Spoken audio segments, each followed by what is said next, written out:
नमस्कार आदाब दोस्तों। तो चलिए आज हम फिर लाए हैं देश दुनिया की तमाम छोटी बड़ी ब्रेकिंग न्यूज। तो खबरों को स्टार्ट करने से पहले आपसे छोटी सी रिक्वेस्ट है दोस्तों, अगर चैनल पर नए हैं तो चैनल को सब्सक्राइब करें, नोटिफिकेशन को ऑन करिए और वीडियो को लाइक करें, अपने दोस्तों के साथ ज्यादा से ज्यादा शेयर करें। तो आज की सबसे पहली और बड़ी खबर में आपको बताएं, केंद्र सरकार ने मंगलवार को सुप्रीम कोर्ट में मौत की सजा को लेकर अहम बयान दिया है। सरकार ने कहा कि वह फांसी के जरिए दी जाने वाली मौत की सजा को बदलने पर विचार कर रही। केंद्र ने कहा कि वह इसके लिए एक एक्सपर्ट कमेटी के गठन पर विचार कर रही, जो मौत की सजा देने के मौजूदा तरीकों को परखेगी। चीफ जस्टिस डीवाई चंद्रचूड़ और जस्टिस जेबी पारदीवाला की बेंच ने अटॉर्नी जनरल और वेंकटरमणि के इस प्रतिवेदन पर गौर किया है। अटॉर्नी जनरल ने कोर्ट से कहा कि प्रस्तावित पैनल के लिए नामों को तय करने की प्रक्रिया अपने अंतिम चरण में है और कुछ समय बाद वह इस मुद्दे पर ज्यादा जानकारी देंगे। बेंच ने इस पर कहा कि अटॉर्नी जनरल ने कमेटी में नियुक्तियों पर विचार करने की बात कही है। इसको देखते हुए हम गर्मी की छुट्टियों के बाद इसकी सुनवाई के लिए एक तय तारीख देंगे।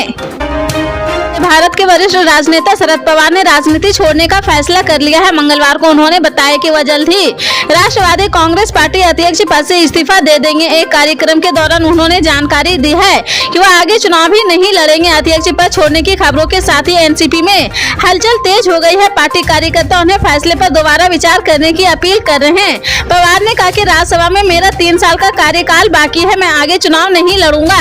उन्होंने कहा कि मैंने 1 मई 1960 को ही राजनीतिक करियर की शुरुआत की थी। कल हमने मई दिवस मनाया है। इस लंबे राजनीतिक करियर के बाद कहीं तो रुकने का सोचना होगा। किसी को इतना लालची नहीं होना चाहिए। भाजपा के आदिवासी नेता नंद कुमार साय के कांग्रेस प्रवेश की पटकथा 3 महीने पहले ही लिखी जा चुकी थी। मुख्यमंत्री भूपेश बघेल की साय में राजधानी में गोपाल मुलाकात हुई है। इस मुलाकात में बस्तर के एक आदिवासी सांसद ने महत्वपूर्ण भूमिका निभाई है। सीएम बघेल से मुलाकात से पहले साय ने दिल्ली में राष्ट्रपति, प्रधानमंत्री, केंद्रीय गृह मंत्री और भाजपा के केंद्रीय नेताओं से मुलाकात की थी। सूत्र बताते कि इस मुलाकात में साय ने प्रदेश की राजनीतिक गतिविधियों की जानकारी दी थी, साथ ही अपने साथ हो रहे षड्यंत्र के बारे में भी बताया था। उस समय साय को प्रदेश प्रभारी ओम मथुरा से मिलकर अपनी बात रखने की सलाह दी गई है। साय जब छत्तीसगढ़ पहुंचे तो उनकी बात न को ओम मथुरा सुनने को तैयार थे, न ही प्रदेश अध्यक्ष अरुण साव। इसके बाद ही साय ने भाजपा को छोड़ने का फैसला किया है।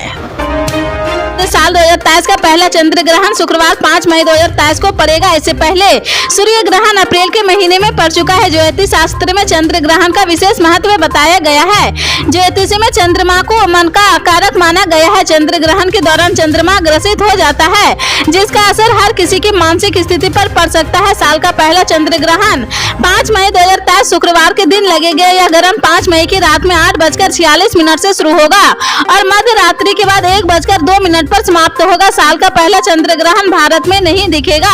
कुल 4 घंटे 18 मिनट तक चलने वाला यह ग्रहण एशिया, न्यूजीलैंड, ऑस्ट्रेलिया और दक्षिण पूर्वी यूरोप के कुछ भागों में दिखाई देगा।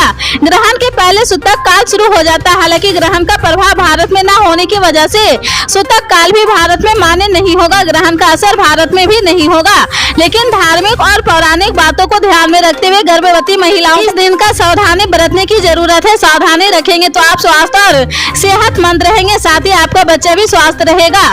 तो आप इस दिन बिना कुछ सोचे समझे पूरी तरह से सावधानी बरते।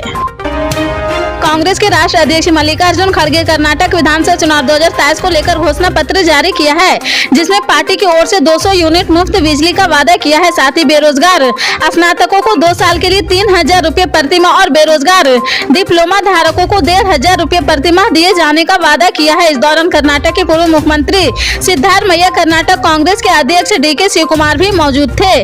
कांग्रेस अध्यक्ष मल्लिकार्जुन खड़गे ने घोषणा पत्र जारी करते हुए कहा कि मैं गारंटी देता हूँ कि सभी वादों को सरकार गठन के पहले दिन मंत्रिमंडल की पहली बैठक में लागू किया जाएगा। तृणमूल कांग्रेस के वरिष्ठ नेता अभिषेक बनर्जी ने कांग्रेस पर दोहरे मापदंड अपनाने का आरोप लगाया है। उन्होंने कहा कि जब केंद्रीय एजेंसियां विपक्ष को तलब करती है तो कांग्रेस उसका स्वागत करती है, जबकि उसके किसी नेता से पूछताछ हो गए तो वह केंद्र सरकार पर एजेंसियों के दुरुपयोग करने का आरोप लगाती है। वहीं उन्होंने भाजपा से मिलीभगत करने का आरोप भी लगाया है। गौरतलब है, पश्चिम बंगाल की सत्तारूढ़ पार्टी पिछले महीने स्पष्ट कर दिया था कि वह कांग्रेस और भाजपा दोनों से समान दूरी बनाए रखेगी। साथ ही अगले साल होने वाले लोकसभा चुनाव में भगवा खेमे का मुकाबला करने के लिए क्षेत्र का ताकतों का एक समूह की दिशा में काम करने की कोशिश करेगी। बनर्जी ने कहा कि भाजपा को सिर्फ टीएमसी ही हरा सकती है। केंद्रीय स्वास्थ्य मंत्री डॉक्टर मनसुख मंडाविया ने stand for the India dialogue में वीडियो कॉन्फ्रेंसिंग के जरिए शिरकत की है। इस दौरान उन्होंने कोरोना काल के दौरान भारत सरकार की रणनीति को लेकर कई बातें कही है। मंडाविया ने कोविड प्रबंधन की तरफ करते हुए कहा कि बड़े पैमाने पर भारत ने वैक्सीनेशन अभियान चलाकर 34 लाख से अधिक लोगों की जान बचाई है। उन्होंने कहा कि भारत ने सक्रिय, पूर्णव्यापी और श्रेणीबद्ध तरीके से संपूर्ण सरकार और संपूर्ण समाज दृष्टिकोण अपनाया है। इस प्रकार कोविड-19 के प्रभावी प्रबंधन के लिए यह समग्र प्रक्रिया रणनीति अपनाई है। मंडाविया ने आगे कहा, WHO ने हाल ही में 30 जनवरी को कोविड-19 अंतर्राष्ट्रीय चिंता दिवस घोषित किया है, लेकिन इससे बहुत पहले भारत में पीएम नरेंद्र मोदी ने कोविड के खिलाफ एक पूर्णव्यापी प्रतिक्रिया शुरू कर दी है। पल पल की अपडेट जानने के लिए जुड़े रहे आप न्यूज के साथ। मिलते हैं अगली बड़ी खबर।